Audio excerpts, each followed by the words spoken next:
All right, sir, here's what we're gonna do. We're gonna talk for just a few minutes about your military background. I noticed on here you said that you were actually told that Dachau was a camp where Jews were being held captive. Well, I already knew it because being brought up in New York, that's where I was born. Okay, So the Jews in New York knew what was going on. Okay, well, I definitely want to talk about that because so far you're the only liberator that had any information. So I would like to talk to you about that. Initially, I'd like to just talk to you about a little bit about your family, where you grew up, your military, were you drafted, did you join, a little bit what you did in the military, and then we'll go into Dachau, if that's okay. Sure. Now, originally, when I was a boy, 17, 18 years old, I wanted to be a history teacher because I was very interested in history. But of course, that was not to be because I was in my first year of college when I was drafted into the United States Army. I was drafted. I did not enlist. And I was sent to Southern Army camps for my basic training. And after basic training, I was sent to Europe to join the United States Third Army under George Patton. Under Patton, I fought in 4 major battles in the European theater, including the Battle of the Bulge. And of course, as you know, I was one of the liberators of Dachau concentration camp. And as I told this gentleman over here, I was there about maybe a day and a half because the war was still on. We liberated Dachau, it was about the middle of April, 1945. The war was over in May 8th of 1945 in Europe. Tell me a little bit about your military service. What did you do? Well, I was an anti-tank gunner. Now, what an anti-tank gunner does, it's a 57 anti-tank gun. It's like a small artillery piece. The purpose of the 57 anti-tank gun, which the Army naturally doesn't use now, was to destroy German tanks and pillboxes. We were actually, I was an infantryman, but not really an infantryman. We were attached to the infantry. Whenever the infantry got into trouble, they saw German tanks, we were with them at all times. Wherever the infantry went, we went. And when they were in trouble, they called on us to destroy German tanks, either with a bazooka, which we had bazookas also. But of course, the anti-tank gun, being a little artillery piece, did destroy the German tanks, and of course the pillboxes. Now I could tell you a little story if you're interested in it. The war was over in May 8, 1945. And by my knowledge of Yiddish, because I was brought up in New York and my grandmother taught me Yiddish, it actually saved my life. Not many soldiers can say Yiddish saved their life. And this is the way it saved my life. After the war was over, I was made into an interpreter because the Army was in real need of interpreters. They didn't have too many. And any of the Jewish soldiers, they tried to talk into being an interpreter.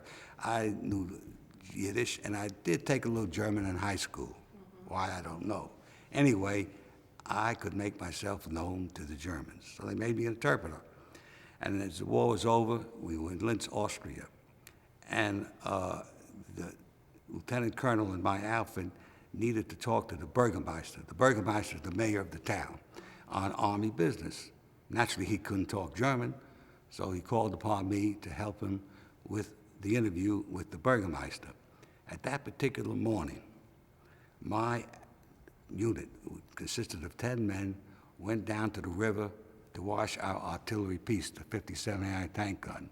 Now, you know, the war was over, we didn't have too much things to do, so we went down to the river to clean the gun. I was not with them at the time.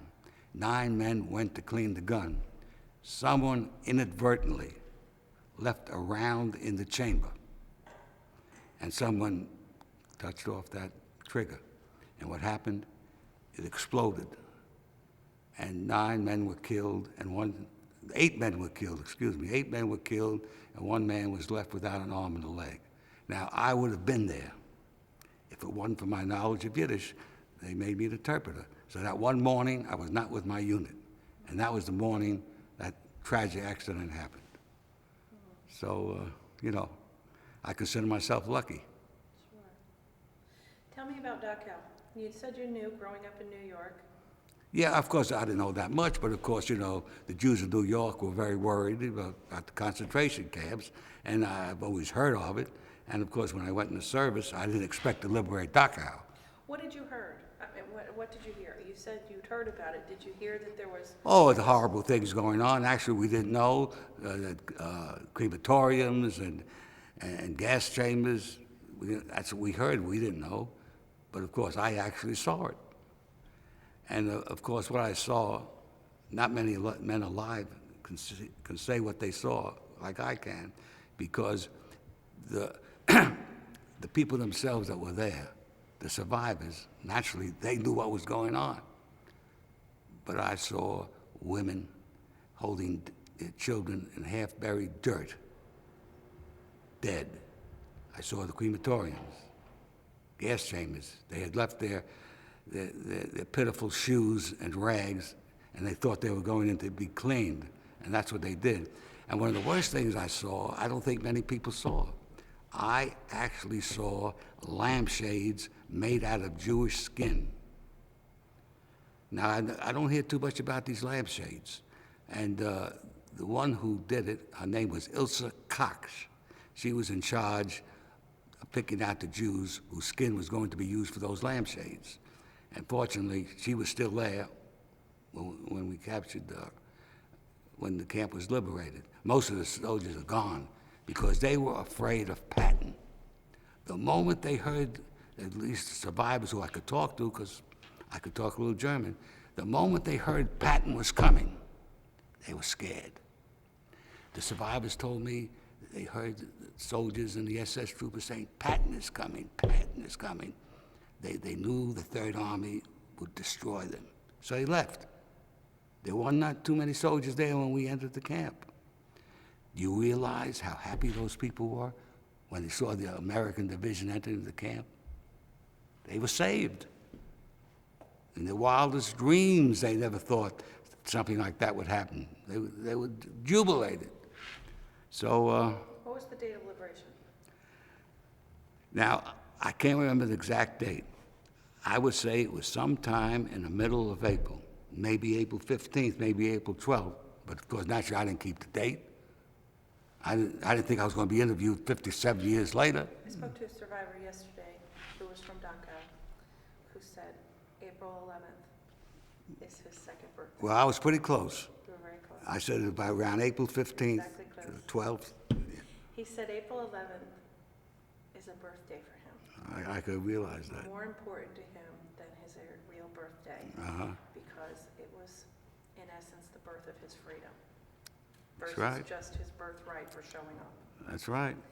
How do you feel about comments like that? It makes me feel good. It makes me feel good that I could liberate other Jews. As a matter of fact, I was talking to a young fellow at the camp. He was a survivor. He survived by his wits. His entire family was killed.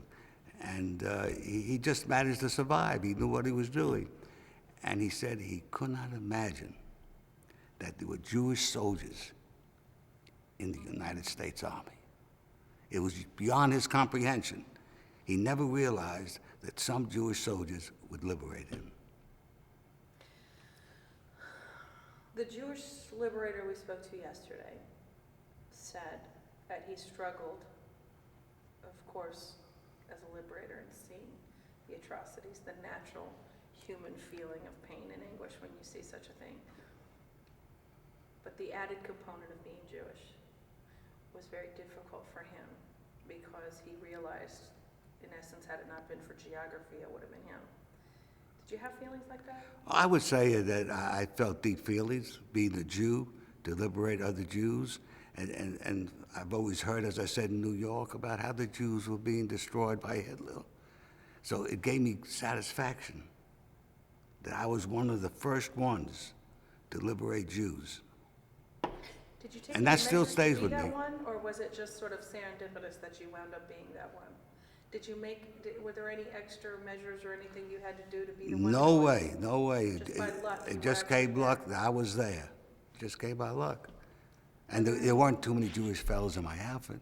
As a matter of fact, I remember when I was a soldier in the States, when I would take off Rosh Hashanah and Yom Kippur, there was a bunch, because I don't want to be prejudiced now, but there was a bunch of Boston Catholics in my outfit, and they were mad as heck at me that I would take off at Christmas, Easter, all the religious Christian holidays, and they could not take off on the Jewish holidays. That always stuck with me. Do you think that, where was I going with that?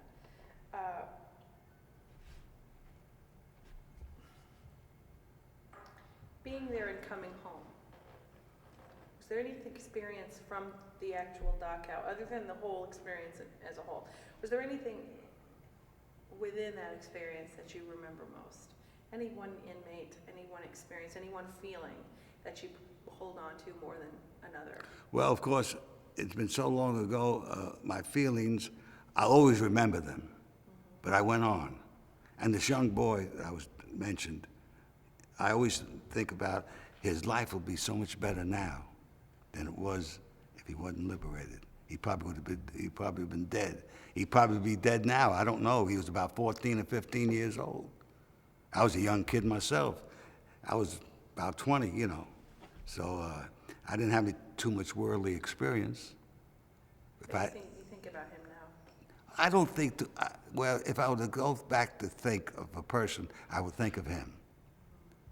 And of course, the few raggedy survivors, you know, it was pitiful. And of course, I went on to Campbell, which I told this gentleman about, and I was almost discharged, but I was lacked a few points of being discharged, so they sent me to Campbell because I came back to the States on emergency furlough. My mother was dying, and of course, she died before I returned to the States. She had a bad heart. And they sent me to Fort Campbell, Kentucky. At that time, it was Camp Campbell, Kentucky. It was not a fort at that time. And of course, I had a little furlough into Nashville, and that's when I met my wife. You met her here? I met her at the YMHA, the Young Man Hebrews Association. And when I walked in, I saw the most gorgeous blonde with a figure to die for. I said to myself, you know, I can't believe that they made Jewish girls look like that. The Jewish girls I had known in New York and Brooklyn never looked like that, nor anywhere else. Yeah, we grew up right in the South. So you met her, and you've been to And her family's been here since 1861. Wow. So she's really a original Jewish family. Her family came the first year of the Civil War. Who is it? Huh? What's her name? Miriam Bell Mamlin. Her name was Miriam Bell Wise. The Wise family, you know, they came very early. A long time ago. And, you know, her daughters, who are fifth generation born here in Nashville, but they did something terrible. They fled to go to Yankee Land. They broke the chain.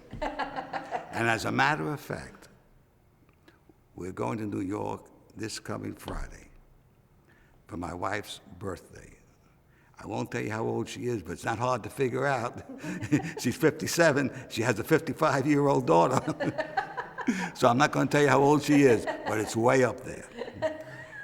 And of course, we're going to New York to celebrate her birthday because our daughters will be there. And we're going, her birthday was July 31st. But we didn't go July 31st because one of my daughters could not be there then. So they're there now, we're going to celebrate in New York. What do you think when you look back on this experience? I know I just told you about within the camp, but when you remember it, you know, what do you remember most? I know you talked about their tears and that feeling of being finally vindicated, you know? What I feel is how in the world people can be so vicious to other human beings. You know, I understand wartime, people get killed, and I understand bombs and so forth, but how in the world you can do these things to human beings? And when the German people tell me, because we've been back on Germany, Austria, on a vacation, And when they tell me they didn't know anything about what Hitler was doing, as far as I'm concerned, it was a lie. How in the world could he have done what he did? And our Dachau was 14 miles from Munich. Now, we went back to Munich about 5 or 6 years ago on a vacation of Southern Europe, and I would not go back to Dachau. And Dachau is 14 miles, 14 kilometers from Munich, and I would not go back. And as I say, these civilians had to know what was going on. There's no way that Hitler could have done what he did without the help of the German population, beside the SS troopers, beside the army.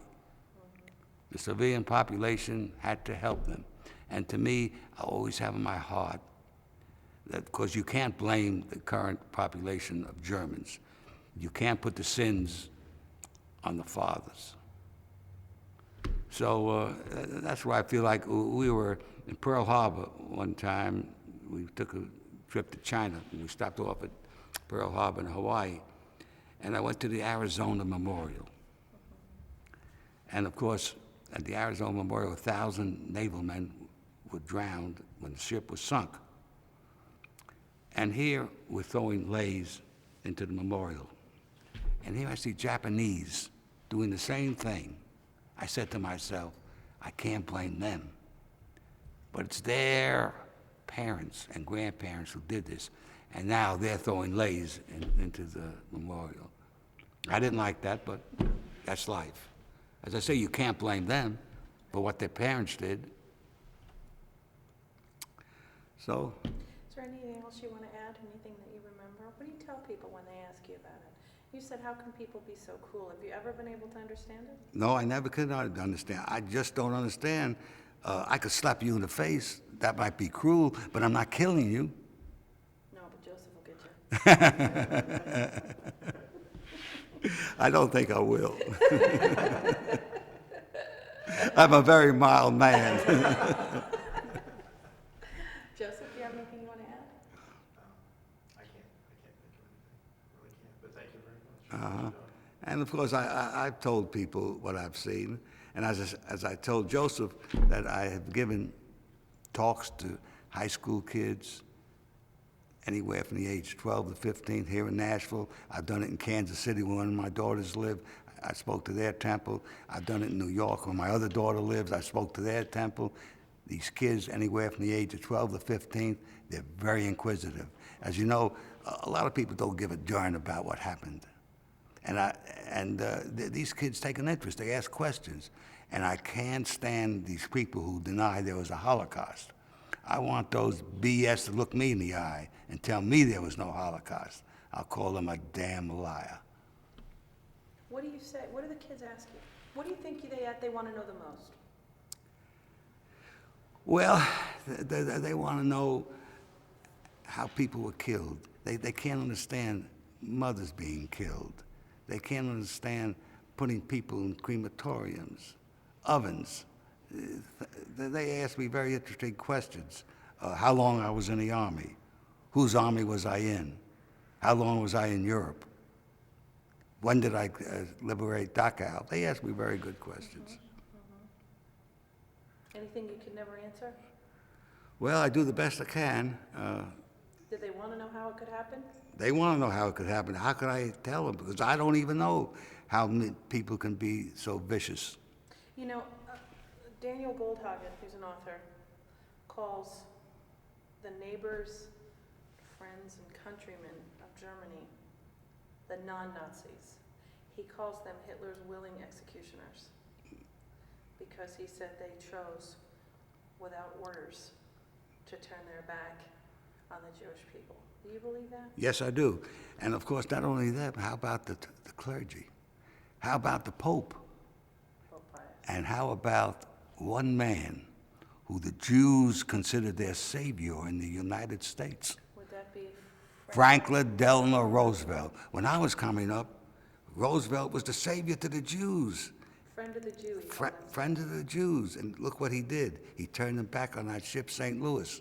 1,000 Jews tried to come into the United States. And the Secretary of State happened to be a native of Tennessee, Cordell Hull. And I don't know if you ever remember Cordell Hull.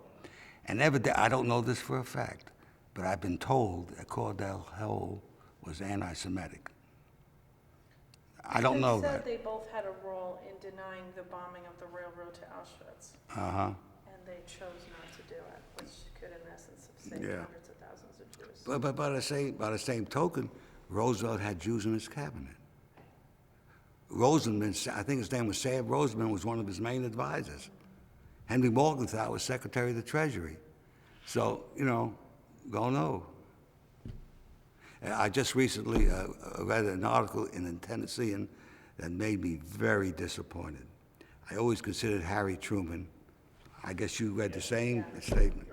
And that, I even went to his home. One of my daughters lives in Kansas City. I made a special effort to go to Independence, where his memorial is, and hear what he did. And of course, he was a friend of the Jews. He was the first one to recognize Israel and so forth. But the reason why I thought the wonderful things about Harry Truman is because I always considered him my favorite president. Why? Because he dropped the atomic bomb. If he did not drop the atomic bomb, I was on my way to the Pacific. He had been spending all this time in Europe and escaped with a broken finger, and here they're going to send me to Japan? If we had tried to invade Japan, you'd have hundreds of thousands of American casualties. So don't let these bleeding hearts complain to me how the atomic bomb destroyed Japanese children, Japanese people. I would rather have them destroyed than hundreds of thousands of American GIs. And that's why I thought so much about Truman.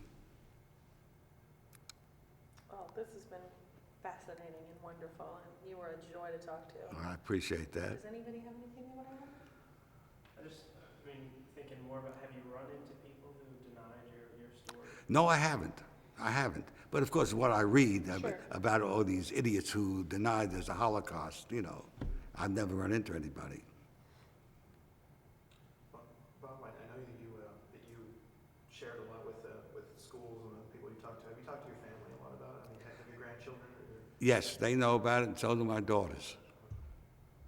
I know a couple of the liberators mentioned that when they came back, they didn't talk about it, or no one believed that the conditions were that bad. Do you think because you were from New York and they already had an understanding, it was easier? Well, to your family?